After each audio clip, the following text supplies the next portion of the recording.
안녕하세요. 행운파파입니다. 여러분, 요즘 뉴스만 틀면 나오는 단어가 하나 있죠. 바로 AI, 인공지능입니다. AI가 세상을 바꾼다. 이제 AI 모르면 도태된다. 이런 말들 정말 지겹도록 들으셨을 겁니다. 그런데 말이죠. 이 화려한 AI 축제 뒤에서 지금 기업들이 식은땀을 줄줄 흘리고 있다는 사실 알고 계셨나요? 겉으로는 우리가 최고다, 혁신이다 외치고 있지만요. 속으로는 이거 진짜 맞아? 이러다 다 죽는 거 아니야? 하면서 울며 겨자 먹기로 돈을 쏟아붓고 있는 상황이거든요. 도대체 왜 이러는 걸까요? 수익이 날지 안 날지도 모르는데 수십조 원을 태우는 이 기이한 현상. 전문가들은 이걸 두고 이렇게 부릅니다. 바로 AI 찍기 게임. 그리고 재수의 딜레마에 빠졌다고 말이죠. 오늘 이야기는 조금 흥미진진할 겁니다. 지금 전 세계에서 가장 똑똑하다는 CEO들이 왜 멈출 수 없는 폭주 기관차에 올라탔는지, 그리고 이 무모한 질주의 끝에는 과연 무엇이 기다리고 있을지 아주 쉽고 재미있게 풀어드리겠습니다. 자, 먼저 시계바늘을 조금 돌려볼까요? 19세기 미국 서부의 골드러시 기억하시죠? 금맥이 터졌다라는 소문에 너도 나도 곡괭이 들고 서부로 달려갔잖아요. 지금 상황이 딱 그렇습니다. 여기서 금은 당연히 AI고요. 서부로 달려가는 사람들은 구글, 마이크로소프트, 메타 같은 빅테크 기업들입니다. 그런데요, 골드러시 때 진짜 돈을 번 사람들은 누구였을까요? 금을 캐러 온 광부들이었을까요? 아닙니다. 광부들에게 청바지를 팔고 튼튼한 곡괭이를 판 상인들이 돈을 쓸어 담았죠. 지금 이 AI판도 똑같습니다.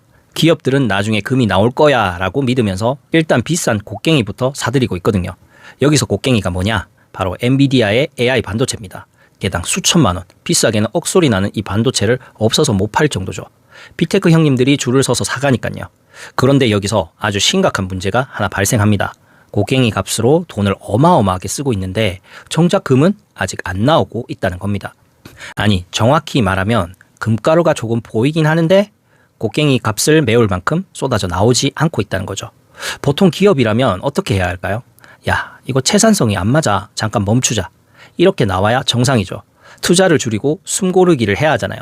그런데 지금 빅테크들은 정반대입니다. 오히려 눈에 핏발을 세우고 투자를 더 늘리고 있어요. 마치 브레이크가 고장난 스포츠카처럼 말이죠. 도대체 왜 멈추지 못하는 걸까요?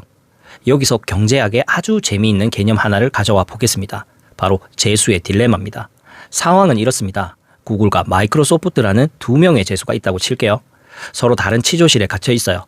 가장 좋은 건 둘 다 우리 AI 투자 좀 줄이자라고 합의하고 적당히 돈을 쓰면서 사이좋게 수익을 내는 겁니다. 이게 최상의 시나리오죠. 하지만 현실은 서로를 믿지 못합니다. 내가 투자를 줄였는데 만약 저쪽 경쟁자가 몰래 투자를 확 늘려서 엄청난 성능의 AI를 먼저 만들어버리면 그 순간 내 서비스는 구닥다리가 되고 시장에서 영원히 퇴출당할 수 있다는 공포가 엄습하는 겁니다. 검색 시장을 꽉 잡고 있던 구글을 보세요. 마이크로소프트가 오픈 AI와 손잡고 챗GPT를 들고 나오니까 순식간에 비상이 걸렸잖아요.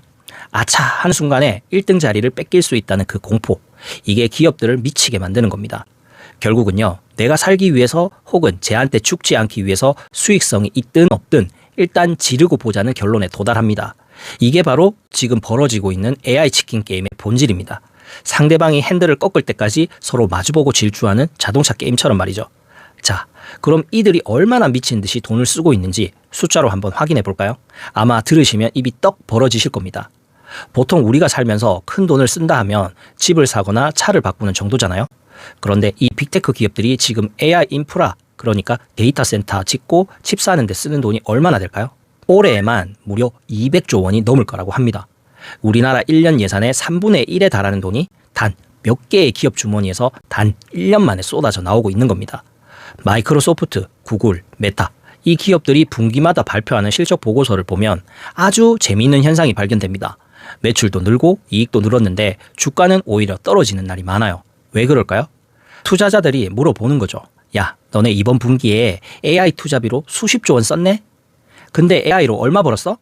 여기서 말문이 턱 막히는 겁니다. 돈은 수십조를 쏟아부었는데 정작 AI로 벌어들인 돈은 그에 비해 너무나도 초라하거든요. 마치 사막 한가운데에 최고급 7성급 호텔을 지어놓은 꼴입니다. 건물은 기가 막히게 지어놨는데 정작 거기 와서 돈을 내고 자는 손님은 별로 없는 거예요. 그런데 더 무서운 건 뭔지 아세요? 옆집 호텔이 증축 공사를 하니까 우리도 손님이 있든 없든 일단 건물을 더 높게 올려야 한다는 겁니다. 안 그러면 나중에 손님이 몰려올 때 방이 없어서 망할 수도 있으니까요. 이게 바로 지금 월가에서 슬슬 피어오르는 AI 거품론의 실체입니다. 이 전쟁터에서 가장 흥미로운 관전 포인트는 각 기업의 표정입니다. 가장 초조한 건 누구일까요? 바로 구글입니다. 구글은 지난 20년 동안 전 세계 검색 시장을 독점하면서 가만히 앉아서 돈을 쓸어 담았잖아요. 그런데 챗GPT라는 녀석이 등장하면서 이 천홍성에 금이 가기 시작했습니다.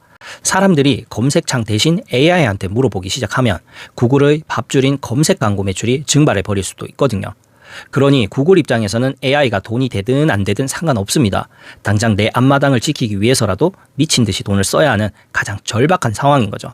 그래서 가끔 설익은 AI 모델을 급하게 발표했다가 망신을 당하기도 하는 거고요. 반대로 마이크로소프트는 조금 상황이 다릅니다. 이쪽은 잃을 게 없는 도전자 입장이거든요. 오픈 AI라는 강력한 용병을 앞세워서 구글의 텃밭을 마구 짓밟고 있습니다. 우린 검색 1등이 아니어도 돼. 너네만 끌어내리면 성공이야. 이런 마인드죠. 그리고 또 한 명 조용히 칼을 갈고 있는 메타의 저커버그도 있습니다. 한때 메타버스에 올인했다가 주가가 반토막 났던 아픈 기억 있죠. 그래서 이번에 아주 독특한 전략을 씁니다. 우린 AI 기술 다 공짜로 풀게 하면서 판을 흔들고 있습니다. 남들이 돈 받고 파는 기술을 무료로 풀어서 경쟁자들의 수익 모델을 망가뜨리는 전략이죠. 자, 그렇다면 여기서 냉정하게 계산기를 한번 두드려 볼까요? 미국의 유명 벤처 캐피탈인 세쿼이아 캐피탈이 최근에 아주 뼈 때리는 보고서 하나를 냈습니다. 일명 6천억 달러의 질문이라는 건데요. 내용은 간단합니다. 지금 전 세계 기업들이 AI 칩을 사고 데이터 센터를 짓는 데 쓴 돈을 회수하려면 적어도 AI 소프트웨어 시장에서 연간 6천억 달러, 우리 돈으로 약 800조 원의 매출이 나와야 본전이다. 그런데 지금 실제 매출은 얼마일까요? 거기에 턱없이 모자랍니다. 수십조 원짜리 낚싯대를 샀는데 잡히는 물고기는 피라미 몇 마리 뿐인 거죠. 이 격차가 줄어들지 않으면 어떻게 될까요? 결국 누군가는 못 해먹겠다 하고 떨어져 나갈 테고 그 순간 AI 산업 전반에 엄청난 충격, 즉 거품 붕괴가 올 수도 있다는 겁니다. 하지만 기업 CEO들은 이렇게 항변합니다. 인터넷 초창기에도 그랬어. 스마트폰 처음 나왔을 때도 다들 비싸다고 욕했고 지금 투자하지 않으면 미래의 주도권을 뺏긴다고. 틀린 말은 아닙니다. 하지만 투자자들의 인내심이 언제까지 버텨줄지는 아무도 모르는 일이죠. 자, 상황이 이렇다 보니 지금 이 난장판 속에서 유일하게 웃고 있는 곳은 딱 한 군데입니다.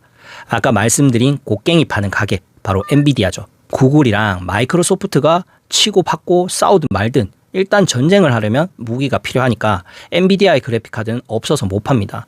이익률이 무려 70%가 넘는다고 하니 이건 장사가 아니라 거의 돈을 찍어내는 수준이죠. 하지만 엔비디아의 젠슨 황 CEO도 마냥 웃을 수만은 없을 겁니다. 왜냐고요? 내 물건 사가는 손님들이 돈을 못 벌어서 망해버리면 결국 내 가게도 문을 닫아야 하거든요. 이게 바로 이 AI 생태계의 가장 큰 딜레마이자 위험 요소입니다. 서로가 서로의 꼬리를 물고 있는 아주 위태로운 구조라는 거죠. 전문가들은 이제 곧 옥석 가리기, 즉 심판의 날이 올 거라고 봅니다. 닷컴 버블 때를 생각해 보세요. 인터넷이 세상을 바꿀 거라고 수많은 기업이 난리를 쳤지만 결국 살아남은 건 아마존이나 구글 같은 극소수의 진짜들 뿐이었습니다. 지금의 AI 치킨 게임도 마찬가지일 겁니다. 단순히 나도 AI 한다라고 외치는 기업들은 추풍 낙엽처럼 사라질 테고 이 엄청난 투자비를 감당하면서 실제 우리 삶을 바꾸는 서비스를 내놓은 기업만이 이 모든 파일을 독식하는 최후의 승자가 되겠죠. 그렇다면 이 게임의 끝은 파국일까요? 꼭 그렇지만은 않습니다. 역사적으로 모든 기술의 혁명은 광기 어린 투자에서 시작됐습니다. 19세기 철도 광풍이 불었을 때 수많은 철도 회사가 망했지만 그들이 깔아놓은 철길 덕분에 미국 경제가 폭발적으로 성장했고요. 2000년대 닷컴 버블이 터지고 수많은 벤처기업이 사라졌지만 그때 깔아놓은 초고속 인터넷망 위에서 지금의 스마트폰 시대가 열렸습니다. 지금 빅테크들이 울며 겨자 먹기로 깔고 있는 저 수천조 원짜리 데이터 센터와 AI 인프라. 비록 지금 당장은 돈 낭비다, 거품이다 욕을 먹을지라도 언젠가는 이 인프라 위에서 우리가 상상도 못했던 새로운 세상이 열릴지도 모릅니다. 결국은요, 기업 입장에선 죽느냐 사느냐 피말리는 도박판이지만 우리 같은 소비자 입장에선 이들의 출혈 경쟁 덕분에 더 똑똑하고 더 편리한 기술을 더 빨리 만나게 되는 셈입니다. 지금 전 세계 기술 기업들은 멈추면 죽는다는 공포 속에서 브레이크 없는 AI 치킨 게임을 벌이고 있습니다. 수익성은 아직 물음표지만 생존을 위해 느낌표를 찍어야 하는 딜레마에 빠진 거죠. 과연 이 무모한 질주의 끝에서 웃는 자는 누가 될까요? 그리고 그 결과 우리 지갑과 일자리에는 어떤 영향을 미치게 될까요? 앞으로 펼쳐질 이 세기의 대결 흥미롭게 지켜보시면 좋겠습니다. 오늘 이야기는 여기까지입니다. 다음에도 세상의 이슈를 쉽고 재미있게 풀어드리겠습니다. 영상이 유익하셨다면 좋아요, 구독, 알림 설정으로 함께 해주세요. 저는 이슈와 이슈 채널의 행운파파였습니다. 감사합니다.